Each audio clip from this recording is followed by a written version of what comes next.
कैसे हो बच्चों।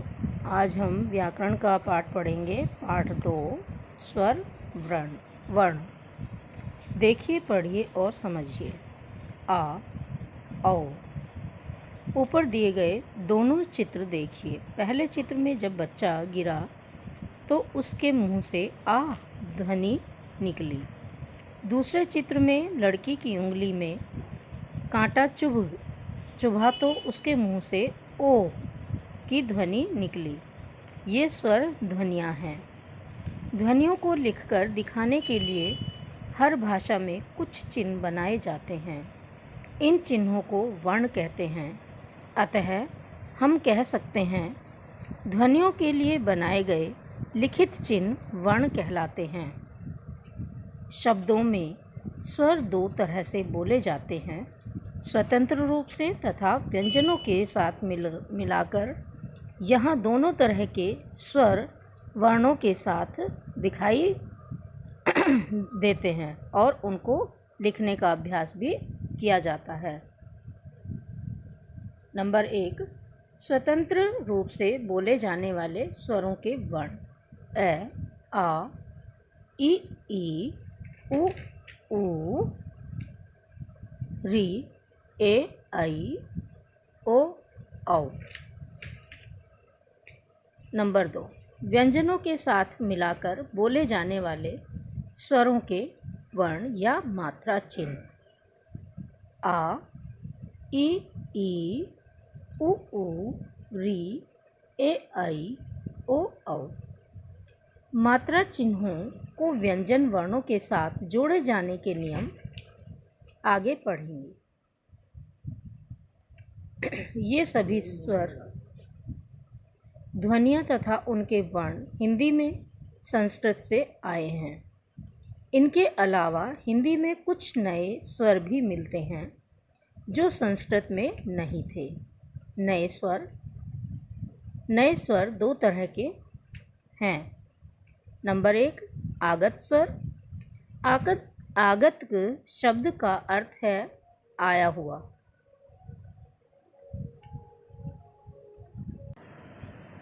आगत स्वर का शब्द का अर्थ है आया हुआ। जो स्वर अंग्रेजी आदि अनेक विदेशी भाषाओं से हिंदी में आए हैं उन्हें आगत स्वर कहते हैं।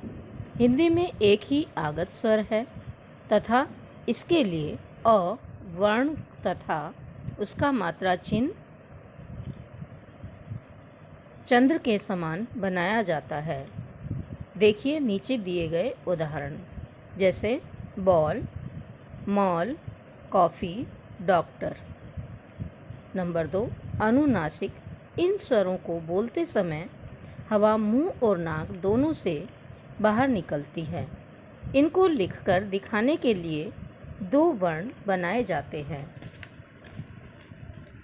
बच्चों, जो हम चंद्र बिंदु और बिंदु दो बिंदियां लगाते हैं अक्षर के ऊपर, जब हमें न शब्द को बहुत हल्के से दिखाना होता है तब हम इन शब्दों का प्रयोग करते हैं। जैसे बिंदु तथा चंद्र बिंदु। बिंदु समान रूप से लगाया जाता है और चंद्र बिंदु में ऊपर चंद्र बनाकर उसके बीच में बिंदी लगाई जाती है। ये स्वर भी संस्कृत में नहीं थे। इनका विकास भी हिंदी में नहीं हुआ था। बिंदु तथा चंद्र बिंदु लगाने के नियम। कै, जिन स्वर वर्णों की शिरोरेखा के ऊपर मात्रा चिन्ह लगे हों वहाँ बिंदु लगाया जाता है। जैसे नींद के ऊपर बिंदी लगाई जाती है क्योंकि यहाँ ऊपर बड़ी ई की मात्रा आई हुई है। घोंसला में भी ओ की मात्रा आई हुई है तो वहाँ भी बिंदी ही लगाई जाएगी, वहाँ चंद्र बिंदु नहीं लगेगा। अन्य उदाहरण जैसे चोंच, मैं, गेंद, भैंस आदि।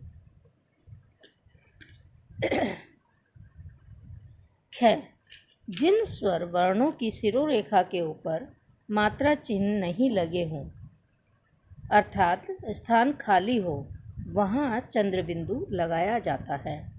जैसे कुआं, कै के और आ के ऊपर कोई मात्रा नहीं है, इसलिए वहाँ चंद्र बिंदु लगाया गया है। ऊंट, ऊ और टे दोनों के ऊपर कोई मात्रा नहीं है, इसलिए यहाँ भी चंद्र बिंदु लगाया गया है। इसी प्रकार से और उदाहरण हैं, जैसे अंगीठी, आंसू, ऊंचा, उंगली आदि। अब बच्चों, हमने क्या सीखा? स्वरों के लिए दो तरह के वर्ण विकसित किए गए हैं। स्वतंत्र रूप से बोले जाने वाले स्वरों के वर्ण तथा व्यंजनों के साथ मिलाकर बोले जाने वाले स्वरों के वर्ण या मात्रा चिन्ह। विदेशी भाषाओं से आने वाले स्वर को आगत स्वर कहते हैं। हिंदी में आगत स्वर अ का मात्रा चिन्ह है। अनुनासिक स्वर वे स्वर हैं जिनको बोलते समय हवा मुंह और नाक दोनों से बाहर निकलती है। इनको लिखने के लिए बिंदु तथा चंद्र बिंदु चिन्ह बनाए गए हैं। अब बच्चों, आइए अभ्यास करें। दिए गए चित्रों को देखिए और उनके सामने उनके नाम की आवाज़ का पहला वर्ण लिखिए। जैसे क, अनार से अनार का अ लिख दिया, आम का अ लिखा, इमली का ई लिख दिया हमने, ईख का ई लिख दिया। ऐसे ही उल्लू का ऊ, ऊन का ऊ और ऋषि का री, एडी का ए, ऐनक का ऐ, ओखली का ओ और औरत का औ। ये शब्द हमने इन शब्दों का पहला वर्ण लिख दिया है। अब बच्चों देखो, सही अनुनासिक शब्द के सामने सही का निशान लगाइए। उंगली ये अनुनासिक शब्द है। चांद ये भी अनुनासिक है। चाँच, चाँच नहीं है, अनुनासिक शब्द चोंच है।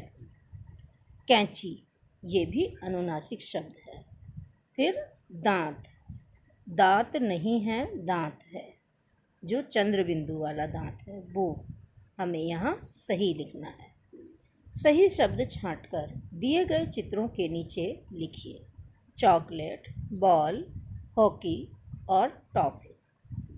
ये हमने चित्रों के नीचे लिख दिया है, बॉल, चॉकलेट, हॉकी और टॉफ़ी। अब बच्चों आगे चलते हैं। कुछ करके सीखिए। स्वर वाली मछलियों के साथ स्वरों के मात्रा चिन्ह लिखकर रंग भरिए। अ, यहाँ हमें आ की मात्रा लगानी है। ई, यहाँ ई की मात्रा लगानी है। ए की मात्रा और ओ के सामने ओ की मात्रा। ए के सामने आई की मात्रा, ओ के सामने औ की मात्रा। पता करके देखिए।